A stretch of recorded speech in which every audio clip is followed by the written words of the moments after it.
έρχονται σε μένα και τις περισσότερες φορές το βλέπω πριν καν μου μιλήσουν. Το βλέμμα τους χαμηλωμένο, το σώμα τους να βαραίνει, σαν να κουβαλάνε πάνω τους κάτι που δεν φαίνεται. Και μετά αρχίζουν να μιλούν. Όλα πήγαιναν καλά, μέχρι που ξαφνικά όλα άλλαξαν. Μέσα σε μια νύχτα, άρχισε κάτι φορά, χωρίς λόγο, χωρίς εξήγηση. Δεν είναι μόνο ότι αρρωσταίνω, είναι ότι δεν είμαι πια ο εαυτός μου. Ξεχνάω, φοβάμαι, κλαίω χωρίς λόγο και δεν ξέρω γιατί. Μου είπαν, ξυπνάω κάθε βράδυ την ίδια ώρα, σαν κάποιος να με τραβάει από τον ύπνο και νιώθω πως δεν είμαι μόνος, ποτέ μόνος. Κάποιοι μου μίλησαν για σκοτεινά όνειρα, για μορφές χωρίς πρόσωπο, για φωνές που τους ψιθύριζαν ονόματα. Άλλοι πιο τολμηροί μου είπαν κατευθείαν, μου το έκαναν, με χτύπησαν με μαύρη μαγεία, ζήλια, μίσος. Κάποιος ήθελε να με τελειώσει. Και το χειρότερο, όσοι προσπάθησαν να ζητήσουν βοήθεια, τους είπαν ότι είναι τρελοί, τους αγνόησαν, τους απόφυγαν. Και έτσι έμειναν μόνοι τους να παλεύουν με κάτι που δεν φαίνεται, αλλά να καταστρέφει τα πάντα. Εγώ όμως το πιστεύω, γιατί το έχω δει, το έχω ζήσει και ξέρω πως δεν είναι φαντασία. Είναι πόλεμος, σιωπηλός, αόρατος και ύπουλος. Ιστορίες δηλαδή που τους έλεγε η γιαγιά μου και έκλαιγε το παιδί της, έτσι, δεν είναι ψέμα. Τι ψέμα. Συναντάνε κάποιον, τότε δεν υπήρχαν δρόμοι. Αυτοί φεύγανε νύχτα, 2 η ώρα για να φτάσουν το πρωί. Με τα ζώα. Με τα πόδια, ρε. Πάμε τα πόδια. Πάμε τα πόδια. Τέλος πάντων βρίσκει ένα, λέει κάτσε να το σταυρώσουμε το παιδί. Δεν μπορούσε να σηκώσει το χέρι αυτός. Αδερφός του πατέρα μου δηλαδή το παιδάκι αυτό. Του φέραν το παιδί εδώ, πέθανε. Όταν πέθανε, γυρίσαν, δεν πήγαν. Το πόδι του εδώ έφυγε το τομάρι, γύρισε κάτω. Το θάγουνε και στα 3 χρόνια το ανοίγουνε. Ήταν άθικτο. Φάρμακα, έπαιρνε φάρμακα. Τίποτα δεν υπήρχαν τότε, τίποτα εδώ πέρα. Στα 3 χρόνια ήταν άθικτο όταν το ανοίξαν. Και φεύγει ο δεσπότης τότε, ποιος ήτανε, και έρχεται από την Ανατολή μέχρι τη Δύση. Κάτι διάβασε, γονατιστός πάνω στο τάφο και 40 μέρες είχε λιώσει το παιδί. Έτσι, αυτά που θα ακούσεις δεν είναι δηλαδή. Δεν τα έχει δει σε σένα πουθενά. Εσύ τα έχεις δει αυτά ή μόνο τα έχεις αναφορικά? Α, ήσουν μικρός. Μετά όταν μεγάλος είδες τίποτα από όλα αυτά? Μόνο πολύ καντεμιά ρε φίλε. Αυτό μπορεί να συνδέεται με όλα τα παλιά που μου. Καντεμιά τεράστια, δηλαδή παίρνουν λεφτά και φεύγουν. Εξαφανίζουν τα λεφτά. Είμαι πάντα τα πει. Ας πούμε και αυτή τη στιγμή με 20 ευρώ. Και πάντα δηλαδή σου βγαίνουν δυσκολίες, Πάντα. βλάβες, δυσκολίες, ζημιές. Τα αδέρφια μου το ίδιο. Δεν... Κάτι σε έχει συνδέσει, γιατί κοίταξε, να γίνει μια φορά είναι σύμπτωση. Ναι. Το να γίνεται συνεχόμενα και επαναλαμβανόμενα δεν είναι σύμπτωση, είναι κάποια αιτία. Μπράβο. Και πρέπει να σταματήσει να κόψει αυτή την αιτία. Αυτό το δεσμό, αυτό το κανάλι που σε έχει ενώσει με όλα αυτά τα τυχαία γεγονότα και ξέρει, το αφήνει, το ένα παρασύρει το άλλο, είναι ντόμινο. Δεν σταματάει ποτέ αυτό. Όλο και χειρότερα παρασύρει τα πράγματα. Ο αδερφός μου, ας πούμε, είχε ένα πρόβλημα στο έντερο του, του αφαιρέσαν όλο το έντερο δίχως λόγο. Είναι μονίμως βάσος τώρα με προβλήματα. Δηλαδή πολύ καντεμιά, πώς να σου πω, πολύ ατυχία. Κι άλλα που δεν μου έρχονται τώρα στο μυαλό, ζημιές. Εχθές που σε πήρα τηλέφωνο, να σου πάω να βάλω μπρος αυτό, μέχρι στις 11 το βράδυ μου έρχονται. Για να το τελειώσω. Η προηγούμενη δούλευε μια χαρά κανονικά. Τίποτα, από κάπου τρώμαγε αέρα. Δηλαδή πράγματα που δεν πρέπει να Έχουν λογική, δεν έχει λογική, δεν στέκει. Πρέπει να γίνουν δηλαδή. Μπράβο. Και εσείς το ίδιο? Ξέρω αν επηρεάζει όλο αυτό τη σχέση μας ή οτιδήποτε. Βασικά έχουμε μια γκρίνια, μια τέτοια. Δεν ξέρω αν αυτό είναι. Νεύρα, όταν φτάνω στο σπίτι, δίχως λόγο προσάρω, δεν ξέρω μου τι δίνει. Ή όταν έρχεται εδώ, με το που φτάνουμε εδώ, είναι άλλος άνθρωπος. Και νευρίζεται με το φτάνει εδώ. Με το παραμικρό. Μπορεί να πάρω αυτό να το πάω εκεί και να γίνει λολό, εντελώς. Αφού έχω πει, το έχω κάνει μόνος μου, πείραμα, παιδί μου, λέω για κάτσε. Αφού έχω πάρει το καφέ, χαλαρός και έρχομαι. Με το που φτάνω σε ένα σημείο, δίχως λόγο κάτι μου φταίει. Κάτι θα δω μέσα στο αμάξι, κάτι και νευριάζω. Για το τίποτα, καλά πάνω στο σπίτι δηλαδή, για το τίποτα τσακώνονται με τους δικούς του, μια φαγούρα, μια γκρίνια, μια... Για το τίποτα όμως, έτσι. Πιστεύω ότι όλα αυτά, εγώ σε παρακολουθώ πολύ καιρό. Έχω πάει σε εκκλησίες, έχω ρωτήσει από εδώ, δεν. Πατέρα μου τώρα που βρήκε εκεί πέρα, δεν είναι. Και κάποιος είναι από εδώ πέρα. Και είχαν βρει και δεύτερο στο άλλο. Τι βρήκες εκεί? Κάτω Μαντρί, είπανε. Εκεί το είδα τον Νίκο. Βρήκε, πώς το, μπουμπουνιέρα. Σαν τούλι. Α, τούλι. Το οποίο είχε μέσα, από ό,τι θυμάμαι, πριν έρθω εδώ ήμουν εκεί πέρα. Τα είχα τα μηχανήματα εκεί. Είχα φέρει ένα παπάρα μου κάνει αγιασμό σε ένα φορτηγό. Με παίρνει η μάνα μου τηλέφωνο, μου λέει πάνω μου, λέει να δεις τι βρήκε ο πατέρας σου. Λέω, πατή έχει βρει τώρα αυτός. Γιατί πήγαινε με τα ζώα και έρθαγε. Είχε πάει και είχε βρει στο Μαντρί αυτό το τούλι, το είχε φέρει στο σπίτι, τι του λέει κανένας, το είχε ανοίξει, τα είχε πιάσει. Ήταν κάπου πόσο. Μετέφερε την ατυχία εκεί. Ναι, στο σπίτι είχε κόκαλα μέσα, είχε διάφορα πράγματα, είχε μύριζε, βρώμαγε.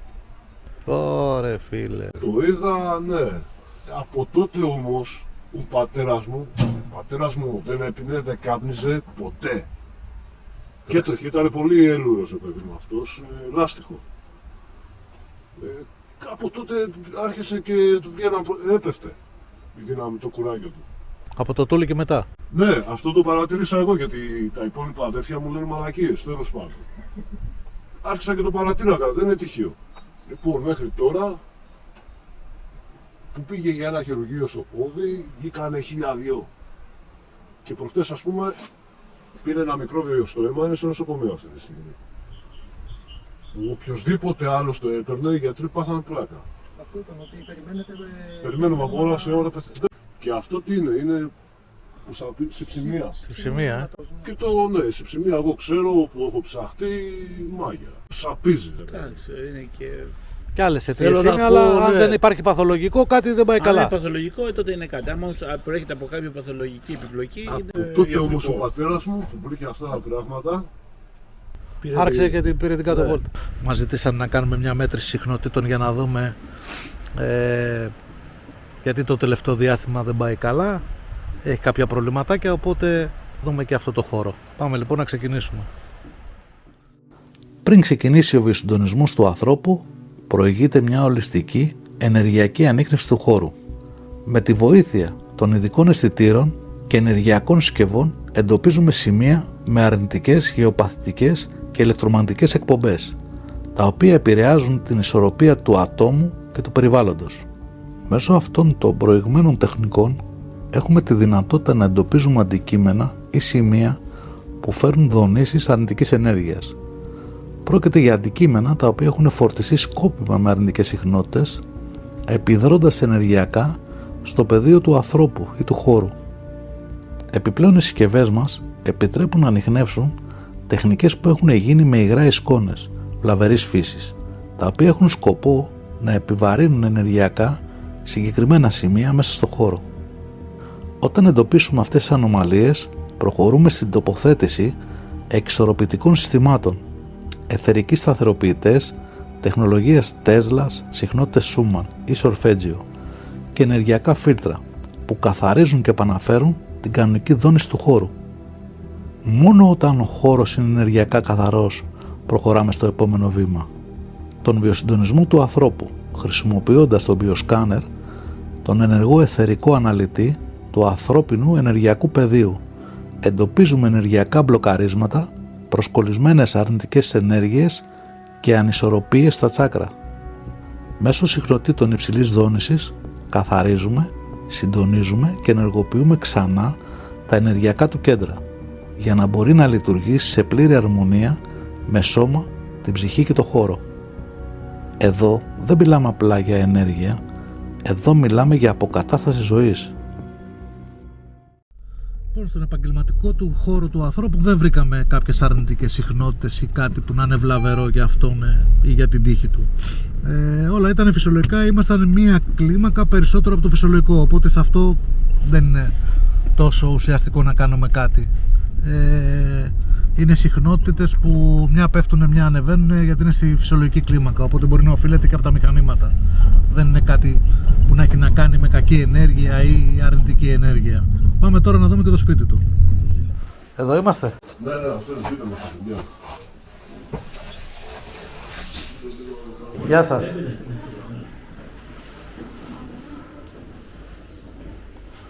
Καλημέρα σας. Καθίστε παιδιά να κεράσουμε κάτι, να τσίπουμε κάτι. Λοιπόν, να βγάλουμε εξοπλισμό, Νίκο. Ναι, να πάρουμε μερικές μετρήσεις για τον λίγο χώρο, να κάνουμε τις μετρήσεις. Να αρχίσουμε βιοσυντονισμούς, να αρχίσουμε γενικά. Τι είδατε σε πρώτη φάση με την πείρα σας τώρα? Έχεις βαριά ατμόσφαιρα μέσα. Είναι βαριά, Έχεις βαριά ατμόσφαιρα. Αλλά θα το δούμε και με μονάδες τώρα. Το σπίτι είναι όλο αυτό εδώ. Είναι, ναι. Μπορώ να περάσω. Βεβαίως, ναι, εγώ και τους έφερα. Απλά είναι λίγο άλλο κάτω. Δεν πειράζει, δεν πειράζει. Μην τα χώρας. Εμείς δεν είμαστε κριτικοί σπιτιών. Είναι που το έχω να προσέξω. Είναι πολύ ωραίο. Και φούρνο, τζάκι.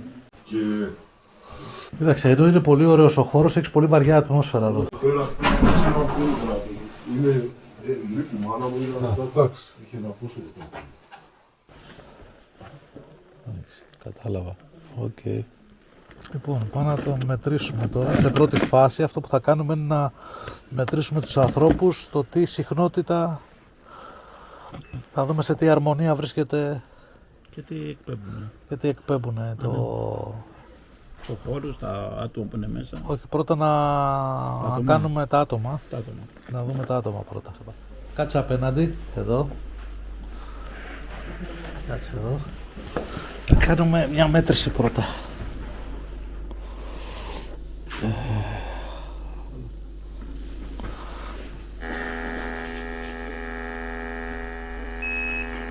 Energy blocks detected.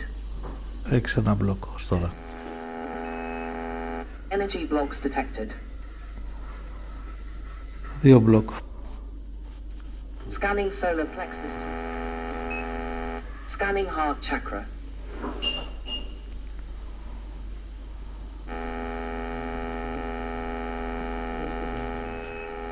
Energy blocks detected. Τρίτο. Scanning throat chakra. Energy blocks detected.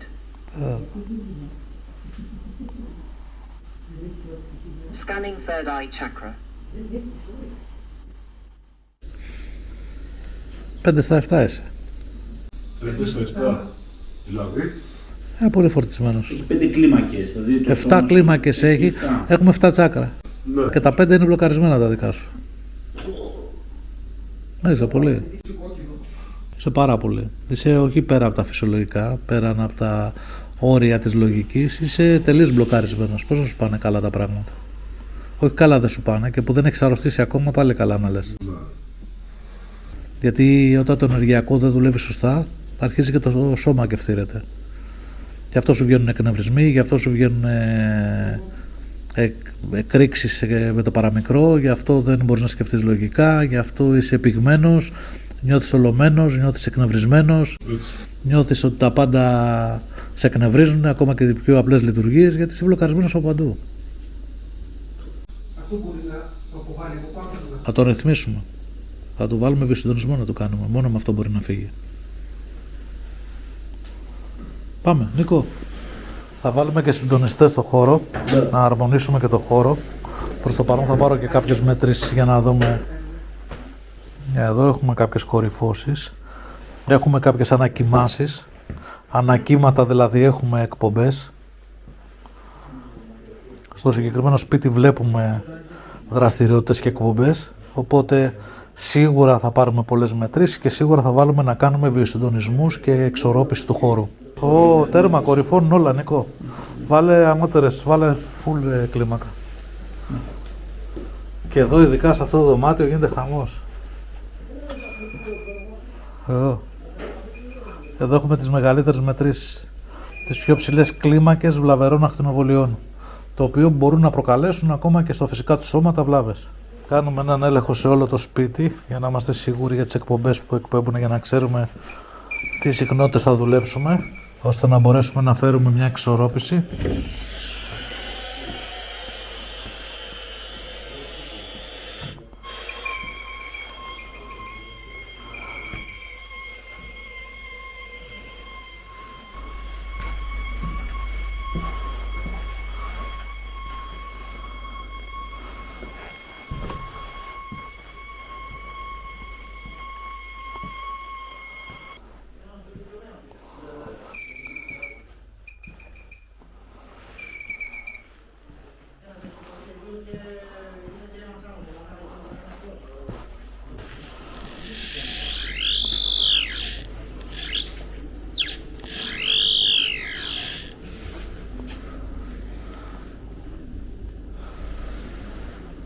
ήταν λίγο.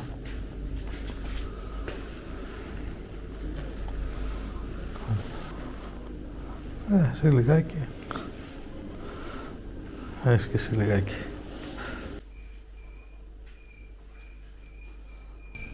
Εντάξει, τώρα με το βιοσυντονισμό όλα αυτά θα μηδενίσουν, να ξέρεις. Θα έρθει σε μια ισορροπία. Μέσα σε 10 μέρες δηλαδή θα είσαι ένας νέος άνθρωπος. Τις 3 πρώτες μέρες προσπάθησε λίγο να βαστάς τα συναισθήματά σου λίγο σε ήπια μορφή όσο μπορείς. Γενικά μην κάνεις με τοξικούς ανθρώπους παρέες τις πρώτες 3 μέρες. Και γενικά προσπάθησε να μην βγεις πολύ. Το να πεις μια μπύρα, ένα τσίπουρο δεν τρέχει τίποτα, μην γίνεις ρετάλι. Γιατί θέλουμε οι συχνότητες αυτές να μείνουν μέσα στον οργανισμό σου και να δουλέψουν για 10 μέρες. Οπότε οι 3 πρώτες μέρες είναι πολύ βασικές να έχεις ήρεμη ζωή. Μετά δεν κάνει ό,τι θέλεις, ό,τι έκανες στην καθημερινότητά σου. Αλλά τις 3 μέρες θέλω λίγο προσοχή. Ναι. Το ιστορικό. Και φύγαμε από αυτό το σπίτι. Και κάτω από το νεροχύτη τότε, δηλαδή την πέτρα, πέτσε μια τσιγκάνα. Της λέει, δώσε μου ένα καρβέλι ψωμί, της λέει, να σου πω που έχεις μάγια. Της έδωσε το ψωμί και σήκωσε λέει την πέτρα εκεί από κάτω και βρήκε η γιαγιά μου τότε, βελόνες που ράβανε, οι γυρισμένες και περασμένοι, δηλαδή η μύτη μέσα στη τρύπα που περνάει η γνωστή. Τα είχαν κάνει κύκλο. Τότε βρείτε λέει, πάρτε και πετάχτητα στη θάλασσα. Τα παίρνει ο γείτονας, ότι ήταν συγγενείς εκεί πέρα με τον γείτονα, αλλά μην κοιτάξει πίσω του λέει. Πρόσφατα έχει πεθάνει αυτός που το πήγε. Τα πετάει στη θάλασσα, αλλά γύρισε. Είδε μια γυναίκα γυμνή, εγώ τράβαγε τα μαλλιά της και έπεσε χάθηκε μέσα στη θάλασσα. Τράβαγε τα μαλλιά και τα έβγαζε τα μαλλιά της. Άγνωστη γυναίκα. Και φύγανε τότε από το σπίτι και ήρθαν και χτίσανε αυτό εδώ.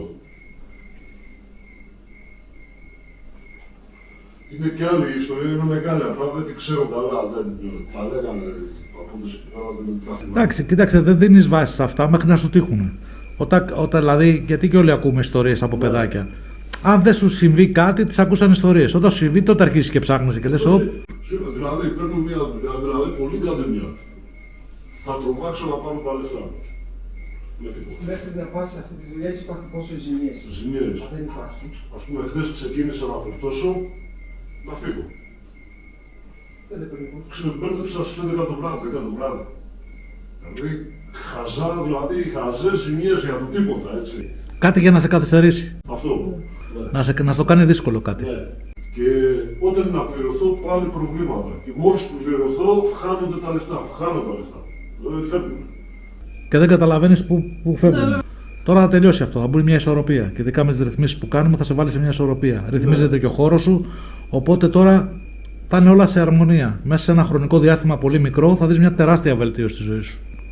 Αυτό που ή αυτό που γίνεται εδώ, ρε παιδί μου, και στο σπίτι, αυτό θα επηρεάσει, ας πούμε, η καλή ενέργεια, όλη αυτή που θα έχουμε εμείς, επηρεάζει και τους δικούς του ανθρώπους, τα αδέρφια του. Βέβαια, κερδίζουμε, βέβαια. Τα παιδιά μας, ας πούμε, αυτά. Βέβαια, θα εσύ. Αφού εσύ γίνεσαι μια μπαταρία με θετική έλξη τώρα, θετικών εξελίξεων, οπότε θα μεταφέρεις τη θετική σου εξέλιξη. Το αντίστοιχο γίνεται τώρα που είσαστε αρνητικοί. Μεταφέρετε το αρνητικό, γι' αυτό να σκολάει τον άλλον. Κόλλησε εσένα, εσύ κόλλησε τα παιδιά σου, εσύ κόλλησε την οικογένειά σου, το σπίτι σου. Αυτά έχουν μια λυσίδα πραγμάτων. Γιατί οι άνθρωποι είμαστε σαν μαγνήτες. Ό,τι μαγνητιστείς, αυτό είσαι. Αλλάζουμε τώρα αυτή τη δομή, αυτή τη συχνότητα.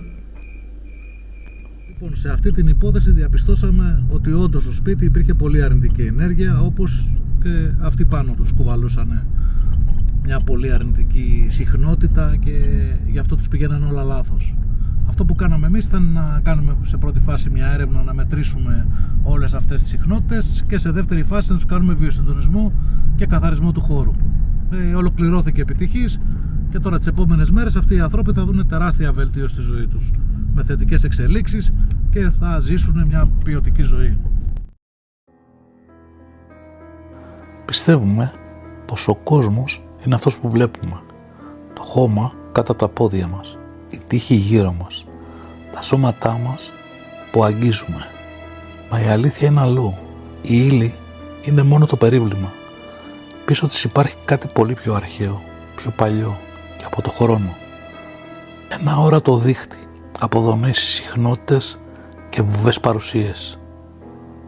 Ο πνευματικός κόσμος δεν βρίσκεται πάνω ή κάτω από μας. βρίσκεται μέσα στο δικό μας κόσμο, κρυμμένος πίσω από μια λεπτή μεμβράνη που δεν αντιλαμβάνονται όλοι. Είναι ταυτόχρονα εδώ και αλλού και πολλές φορές έλκει ή αποθεί, επηρεάζει ή διαταράσει χωρίς να το δούμε ποτέ. Κάποιοι το νιώθουν σαν βάρος στον αέρα, άλλοι σαν σκιά που περνά ξιστά από το νου. Μα είναι πραγματικός. Οι αρχαίοι γνώριζαν, έλεγαν πως κάθε σκέψη, κάθε φόβος, κάθε λειτουργία ανοίγει πύλες, πόρτες αόρατες, μέσα από τις οποίες περνούν όντα, μηνύματα, ενέργειες από άλλες διαστάσεις. Και αυτές οι διαστάσεις δεν είναι πάντα φιλικές. Κάποιες έλκονται από τον πόνο, το φόβο, το μίσος, θρέφονται από αυτά. Άλλες προστατεύουν, καθοδηγούν και φέρνουν φως. Ο άνθρωπος, χωρίς να το ξέρει, ζει συνεχώς ανάμεσά τους. Και όταν διαταραχτεί η ισορροπία, τότε η ύλη αρχίζει και σπάει. Το σπίτι που ψυχραίνει χωρίς λόγο, ο άνθρωπος που αλλάζει χωρίς αιτία, τα γεγονότα που επαναλαμβάνονται με έναν ανεξήγητο ρυθμό, όλα είναι κομμάτι του ίδιου πέπλου. Και όταν το πνεύμα ξεπροβάλλει μέσα στην ύλη, εμείς πρέπει να σταθούμε απέναντι, όχι να το πολεμήσουμε, αλλά για να θυμίσουμε την τάξη, το φως, την ένωση.